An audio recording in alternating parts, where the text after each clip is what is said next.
Hello बच्चों, चलिए प्रश्न को देखते हैं। प्रश्न है, कोष्ठकों में दिए हुए शब्दों में से सही शब्द को चुनकर रिक्त स्थानों को भरिए। हमें यहाँ पर कथन दिया गया, दो बहुभुज जिनकी संगत भुजाएं बराबर हो। तो यहाँ पर हमें विकल्प ए दिया गया है, उनकी संगत कोण। विकल्प ब है, संगत भुजाओं की लंबाइयां समान होगी या समानुपाती होगी। तो प्रश्न को आगे हल करें उससे पहले जो प्रश्न की मुख्य अवधारणा है उस पर विचार करते हैं। तो इस प्रश्न के लिए जो मुख्य अवधारणा है वह हो जाएगी सर्वांग समता। तो यहाँ पर लिखेंगे सर्वांग समता। तो किन्हीं दो बहुभुजों के संगत कोण तथा संगत भुजाएं बराबर हो अर्थात समान हो तो वे सर्वांग सम बहुभुज होते हैं और उनका यह गुण क्या कहलाता है? सर्वांग समता कहलाता है। अब यहाँ पर दिया गया दो बहुभुज जिनकी संगत भुजाएं बराबर हो। तो मान लेते हैं यहाँ पर कोई हम दो चतुर्भुज ले रहे हैं। तो ये एक चतुर्भुज इस प्रकार से है और दूसरा चतुर्भुज भी क्या है, इसी प्रकार से है, जिसमें हमें कहा गया है कि इनकी संगत भुजाएं क्या है, बराबर है। तो नाम देते हैं ए, बी, सी व डी।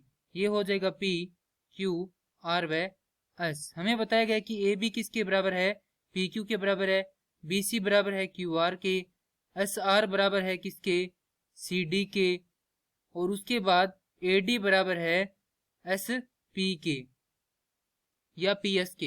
तो यहां से हमें बताना है कि उनकी संगत कोण और संगत भुजाएं की लंबाइयां है वह क्या होगी।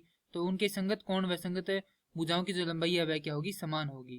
क्यों होगी? क्योंकि यदि इनके जो संगत भुजाएं हैं वह बराबर हैं लंबाइयों में, तो इनके संगत कोण भी क्या होंगे, आपस में बराबर ही होंगे। तो ये कोण इस कोण के बराबर होगा, ये कोण इस कोण के बराबर होगा, ये कोण इस कोण के, और जो कोण एस है वह किसके बराबर होगा, डी के बराबर होगा। तो यहां से हम लिख सकते हैं दो बहुभुज जिनकी संगत भुजाएं बराबर हो तो उनकी संगत भुजाओं की लंबाई व संगत कोण समान होते हैं। चूंकि हमें दिया गया यहाँ पर कि संगत भुजाओं क्या बराबर है, तो उनकी जो संगत भुजाओं की लंबाई है वो भी क्या होगी, बराबर होगी। तो हमें बी तो माफ कीजिए, जो ब है वह तो हमें पहले ही प्रश्न के जो कथन है उसमें दे दिया गया है। हमें केवल ए के बारे में जानकारी चाहिए थी, तो ए भी क्या होगा, यहाँ पर समान ही होगा। तो प्रश्न के लिए सही उत्तर हो जाएगा समान। मैं आशा करता हूँ कि यह प्रश्न आपको समझ में आया होगा। धन्यवाद।